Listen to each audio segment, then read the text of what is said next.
Bonjour à tous et bienvenue sur boursicoté.com pour cette nouvelle analyse technique du CAC 40 en point matinal. Et donc il semblerait qu'au lendemain d'une baisse encore une fois marquée à Wall Street, eh bien on suive ici et il y a un retour un petit peu comme je le pressentais hier avec ce mouvement ici qui rebondissait et qui restait sous la moyenne mobile 20 exponentielle. Eh bien il semblerait ici que l'on revienne sur cette zone de support ici qui se situe entre 5200 et 5233 points. Donc ça va être un petit peu l'objet du jour, à savoir ici surveiller ce niveau.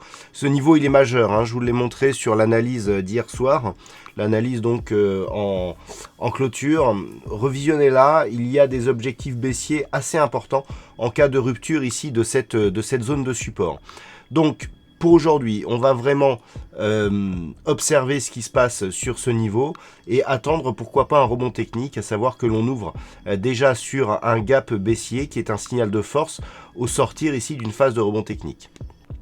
Du point de vue des indicateurs, donc nous avons une configuration qui redevient baissière ici sur le MACD, juste après le contact des cours sur la moyenne mobile 20 exponentielle.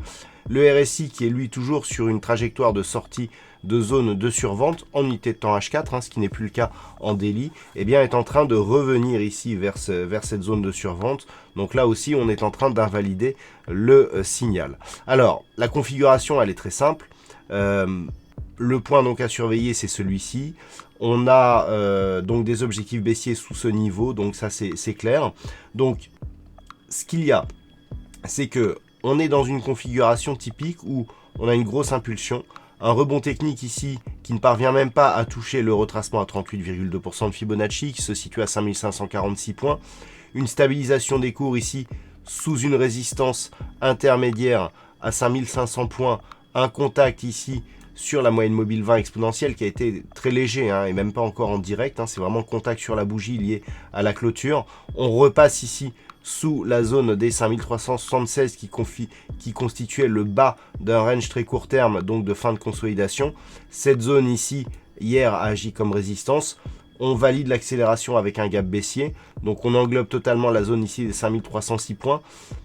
Première chose à surveiller, c'est éventuellement le comblement de ce gap. Si ce gap n'est pas comblé très rapidement, on peut s'attendre ici à un retour rapide sur la zone de support et en cas de rupture, donc accélération du mouvement baissier. On est vraiment sur une zone majeure là d'un point de vue long terme.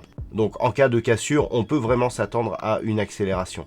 Et donc si le rebond se met en place, alors on a divers points. Donc première chose, retour ici au-dessus de la zone des 5376 points.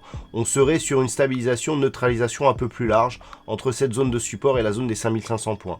Si le rebond se met en place, ce n'est qu'au-dessus des 5500 points ici qu'il pourrait y avoir des signaux de retournement, puisque si on reste ici en l'état avec ce point bas et que l'on casse ici la zone intermédiaire, on sera dans ce cas-là en daily dans une configuration en double bottom. Et bien là, le signal de retournement sera plus fort.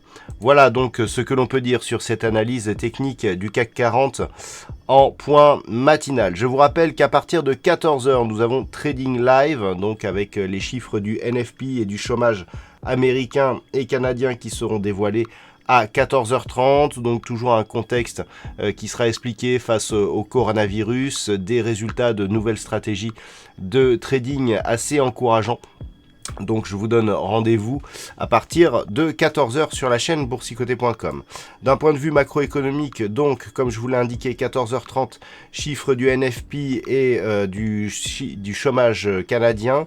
Ce matin, pas de statistiques majeures. Et puis la semaine se terminera à 16h avec du côté du Canada l'indice PMI IV qui sera dévoilé. Et puis les divers chiffres de fin de semaine par la suite. Voilà, bonne séance à tous et on se retrouve à partir de cet après-midi pour le Trading Live.